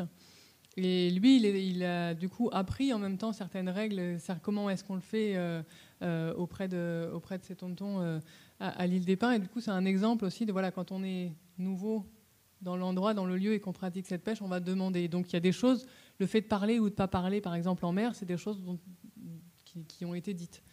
Donc on a respecté tout ce qu'on pouvait respecter, mais la dernière fois qu'ils étaient sortis, on n'était pas là, ils n'avaient pas eu non plus.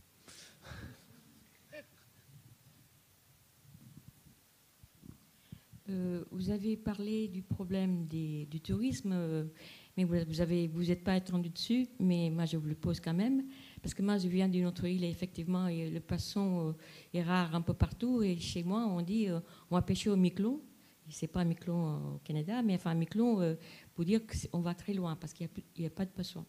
Alors, je suis ici sur le Caillou depuis très peu de temps et je vois qu'on développe, on fait le nécessaire pour qu'il y ait plus en plus de touristes.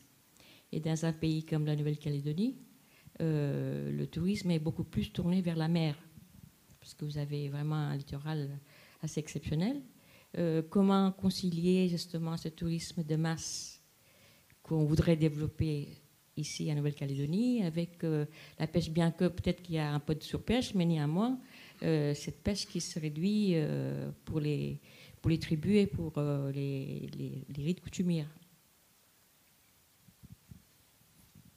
En fait, on arrive sur ce qu'on appelle des conflits d'usage, c'est-à-dire qu'on a un espace qui est le milieu marin et qu'on a différentes activités, celle de la pêche, celle du tourisme, celle éventuellement économique, d'exploitation diverses et variées.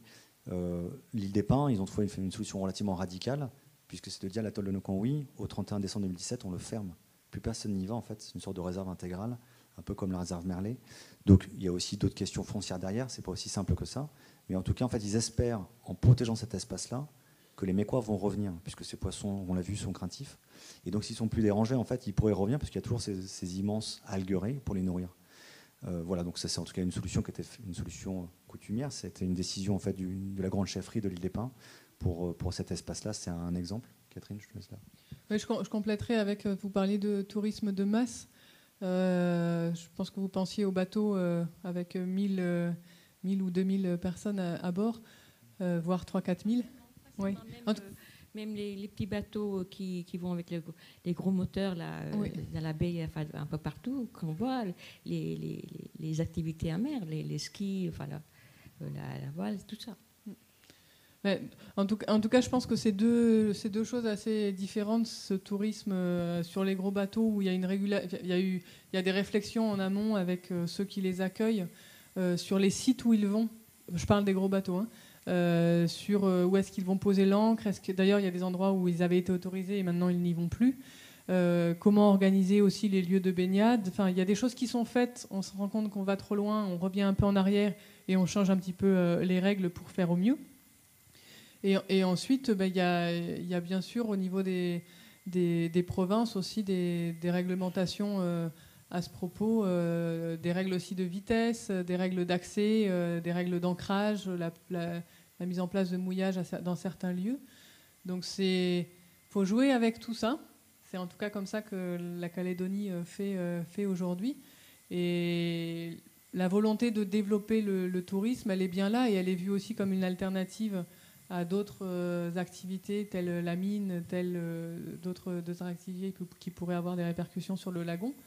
Donc l'idée, c'est de réussir l'envie est de réussir à ce que tout puisse se faire, mais en maximisant le respect des lieux et des espèces. Mais bon, là, après, on n'a pas la réponse complète. C'est un petit peu les différentes dynamiques qu'on connaît. Oui. Bonsoir. Je voulais d'abord vous féliciter pour cet exposé passionnant. J'ai compris qu'effectivement qu'il y avait des échanges de poissons entre les tribus de mer et puis d'autres zones plus ou moins éloignées. Ma question en fait porte sur les tribus qui sont justement pas des tribus de mer, qui sont des tribus de terre et qui n'ont pas forcément accès à ces zones-là. Et je voulais savoir si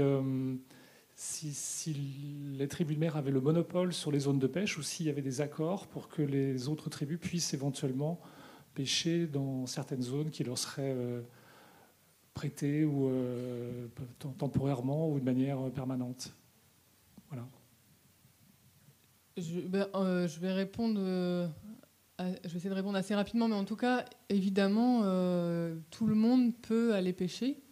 Comme le disait Mathieu, c'est pas qu'on le fait. Faut pas le faire n'importe comment. Donc, quand il y a des lieux où on va pêcher, si c'est pas chez soi, même si on est une tribu du bord de mer et qu'on va pêcher dans la tribu du bord de mer d'à côté, logiquement, on va aller demander l'autorisation à ceux qui ont légitimité sur ces zones-là.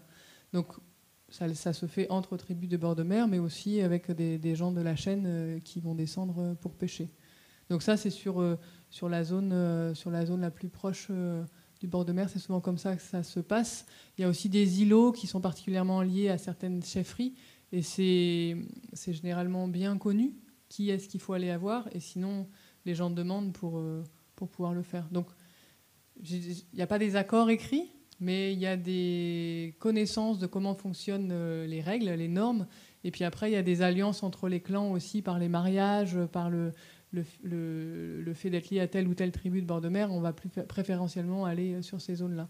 Voilà, c'est un peu une réponse rapide, peut-être caricaturale, parce que c'est pas facile d'aller dans le détail, mais en tout cas, le lagon est ouvert aux gens, à tous, je dirais. Je sais pas si d'autres avaient des compléments à amener, et si je réponds bien à votre question.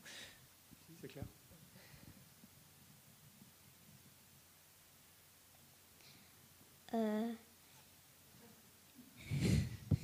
C'est pas la mienne, hein, je tiens à vous dire.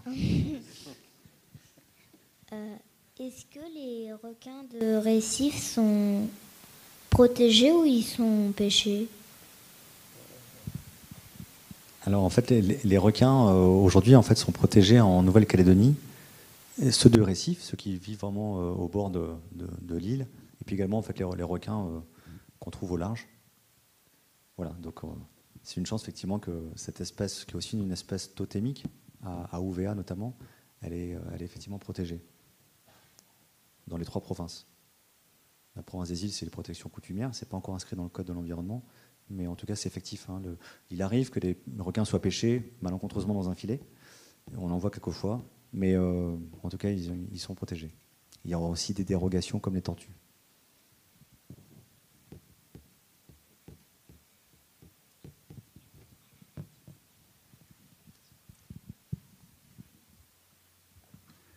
Bonsoir et merci pour vraiment c'est passionnant.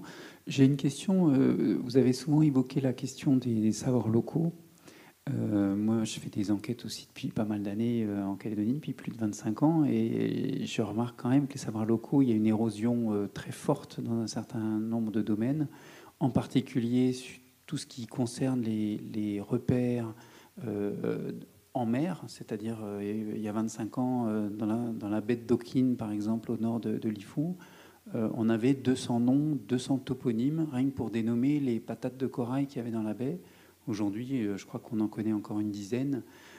C'est pareil pour les noms des poissons, par exemple. Hein. On a fait une enquête avec Marc Léopold il y a une dizaine d'années à Ouvéa. On se rend compte qu'il y a un certain nombre d'espèces qui sont relativement peu pêchées, dont on oublie assez facilement le nom. Est-ce que cette question de l'érosion des savoirs locaux est évoquée par les pêcheurs, par les anciens? Est-ce qu'ils en parlent? Oui, ils en parlent. Alors, on a un petit peu parlé des savoirs locaux à propos de la pirogue, notamment de comment on l'a construit, mais aussi comment se nomme chaque élément de la pirogue. C'est un peu en écho avec comment se nomme toute la diversité de tous les poissons, par exemple, ou de tous les noms de lieux. Les gens parlent d'érosion de savoir et c'est pour ça que c'est un petit peu gris aussi les photos de la fin, parce que ces savoirs, ils sont un peu perdus du fait que les gens ne sont pas présents. Et après, il y a quand même une volonté de certaines personnes et de certaines familles de revenir sur ces savoirs-là et essayer de renforcer, alors c'est des petits groupes de savoirs, on va dire, ces savoirs-là. Et après, quand je disais tout à l'heure que les gens avaient des savoirs très fins sur le récif, j'aurais tendance à dire, mais là je vais peut-être un petit peu vite, il y a beaucoup plus de savoirs sur le platier qui sont maintenus, notamment au niveau des noms de lieux, que ceux qui sont un peu plus éloignés. Mais c'est mon sentiment par rapport aux différents échanges que j'ai eus, mais c'est aussi les lieux qui sont pratiqués les week-ends facilement avec les petits-enfants ou avec les neveux et nièces. Mais oui, ils en parlent et ils s'en inquiètent, les pêcheurs qu'on a rencontrés. J'ai un souvenir qui m'a marqué à Ouvéa lorsqu'on a fait une enquête là-bas sur la pêche à Mafatou, la pêche à la Toulée, ce maquereau. Donc en fait, ils sont plus beaucoup en fait à avoir vécu cette pêche-là, puisque c'est en 1950. Donc avoir 20 ans en 1950, effectivement, ça fait un certain âge aujourd'hui. Et donc Lazare, le plus vieux, il a 87 ans, 88 ans. Et en fait, lorsqu'il a raconté l'histoire, ses souvenirs, en fait, j'étais amusé de voir en fait que toute la petite famille qui était en fait autour, elle s'est rapprochée en fait de la table. Et en fait, au fur et à mesure en fait, qui racontait un petit peu comment se déroulait cette pêche-là, qui l'organisait, le rôle, etc. de chacun, en fait, on sentait qu'il y avait une écoute attentive et comme si en fait eux-mêmes voulaient soit réécouter, soit apprendre ou réapprendre en fait cette histoire. Et en fait, je l'ai découvert également ailleurs, en fait, de presque l'opportunité finalement de ces enquêtes pour les petites générations de venir écouter l'histoire finalement qui. Est-ce qu'elle s'échange plus? Je l'ignore. Est-ce que les enfants sont occupés à d'autres activités? Mais c'était surprenant en fait de voir que l'intérêt que portaient les plus jeunes sur ces pêches disparues. Et puis il y a une petite chose en plus aussi, c'est que les vieux vont dire je transmets pas, mais c'est parce que aussi les jeunes ils viennent plus me voir pour transmettre. Donc il y a une attente qui est l'impulsion des deux côtés. Et ça c'est quelque chose qui est intéressant à remarquer. Et du coup ces moments-là ils créent ce dialogue-là qui n'avait pas été impulsé ni par l'un ni par l'autre, alors qu'avant ça se faisait plus habituellement. Ouais, pour rebondir sur cet aspect que vient d'évoquer Jean-Brice Reinschmidt sur l'érosion des savoirs et la transmission qui se fait peu ou qui se fait mal. Alors on l'a cité tout à l'heure, le département Recherche Patrimoine fait des enquêtes de terrain. Beaucoup ont été faites dans le Nord, mais d'autres évidemment à l'île des Pins ou à Bélep. Et il y a quand même une masse d'informations qui sont disponibles désormais sur le catalogue que j'évoquais tout à l'heure. Hein. Donc quand vous faites adck.nc, catalogue de la médiathèque et publications multimédia, vous pouvez entendre les langues. Et quand vous êtes locuteur, redécouvrir peut-être une technique, un chant, une généalogie, un aspect foncier, que sais-je. C'est-à-dire que le travail qui était réalisé depuis le 2002, il y avait parfois urgence à récolter de l'information, et information, comme vous l'avez dit, qui circulait mal ou qui ne circulait plus, et que certains peuvent se réapproprier aujourd'hui. Alors oui, c'est peut-être pas près d'un feu, mais en tout cas c'est une des pistes possibles pour cet aspect culturel. Et il y a déjà des personnes qui viennent spécifiquement au centre pour, par exemple, on en a discuté la semaine dernière avec Yvan, il y a que pour préparer un discours généalogique, ils viennent revoir et écouter ce qui a été collecté il y a 10 ans parce que le vieux est décédé. Et donc, la transmission qui était uniquement orale avant, là, il y a un mix entre les deux, entre l'oral, l'écrit, ce qui est collecté, ce qui ne l'est pas, ce qui est collecté et ce qui est transmis directement par les personnes. Et voilà. Puis l'irruption de la modernité, c'est-à-dire que le numérique permet aussi de consulter hors les murs ces informations quand on est loin de Nouméa, mais qu'on a quand même accès à un ordinateur et à Internet. Voilà. Et je dois avouer, en fait, peut-être de la part des quelques vieux pêcheurs que j'ai pu rencontrer, qu'il y a vraiment un souhait de vouloir transmettre. C'est-à-dire que lorsqu'au cours des enquêtes qu'on a pu mener, en fait, on a eu finalement très peu de difficultés. On a fait un geste, on était accompagné, on empruntait les bons chemins. Mais en fait, je veux dire, la porte s'ouvrait tout de suite. On a eu finalement beaucoup de facilité à accéder tant à OVA en fait, qu'à l'île des Pins et ailleurs. Hein. Ce livre aussi, c'est une quinzaine d'histoires Julien Cadenis. En fait, finalement, les gens en fait ouvraient leur cœur parce qu'ils parlent aussi avec leur cœur et leur mémoire et souhaitaient finalement la partager. Donc, j'ai ressenti presque une attente. Finalement, c'était bienvenu et relativement facile. Il y a d'autres histoires encore à collecter sur d'autres thèmes que la pêche. C'est un prétexte pour découvrir les gens.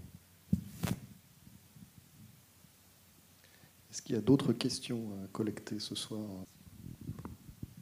Bonsoir, merci pour votre travail. Ma question est la suivante, c'est comment est-ce que les tribus et les clans de la mer perçoivent la réglementation qui est mise en place par les provinces au niveau de la protection du lagon, que ce soit les réserves, les espèces protégées, les saisons de pêche. Est-ce que c'est développé avec leur savoir et leur connaissance? Est-ce que c'est raccord avec ce qu'ils ressentent ou pas du tout? Et est-ce que chacun fait sa soupe de son côté? C'est pas une question facile. Et en tout cas, il n'y a pas une seule réponse parce que voilà, il y a une grande diversité dans les habitants et donc chacun voit les choses différemment. Je dirais que bien souvent, on entend que c'est important de protéger et donc, alors de quelle manière ça, il va y avoir des règles de la province qui sont ou des provinces qui sont appréciées, d'autres qui le sont moins. Je sais que là, dans le travail qu'on mène dans le Nord sur les pêches, la question de la taille des poissons, quand la taille diminue, les pêcheurs s'en inquiètent en particulier et se disent mais tiens, il n'y a pas de réglementation sur la taille vraiment sur cette espèce-là, est-ce que ça ne devrait pas être le cas? Donc, et il y a quand même de plus en plus d'échanges. Les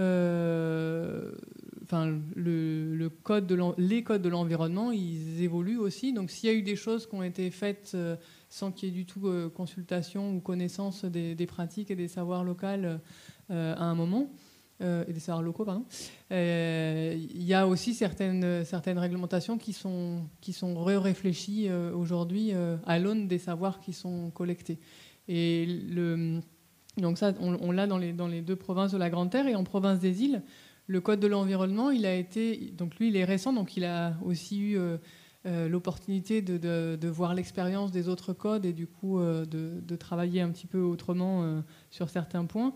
Et il y a plusieurs réglementations qui vont être faites sur la base des savoirs et des pratiques locales croisées avec les enjeux écologiques identifiés. Donc là, ça va être plutôt de l'ordre, je parle souvent de négociation. Voilà, l'idée, c'est de prendre en compte à la fois les enjeux sociaux et les enjeux écologiques quand on crée des textes de réglementation d'usage de l'environnement. Et c'est des choses qui existent dans tous les codes de l'environnement en Calédonie, et là, qui sont vraiment parfaitement, très, très fortement mis en avant dans la constitution du code de la province des îles Loyauté. Je rajouterais juste que je pense que les gestionnaires sont convaincus qu'une réglementation où il n'y a pas une concertation en amont, elle est peut-être appliquée, mais elle n'est pas respectée en fait. Il faut vraiment effectivement qu'il y ait une appropriation de cette réglementation-là pour que finalement elle soit efficace. Donc, en tout cas, je pense qu'à l'usage, en fait, on montre que ce qui a été fait peut-être trop rapidement ou sans qu'on se concerte avec tout le monde, en fait, marche pas forcément pour le mieux.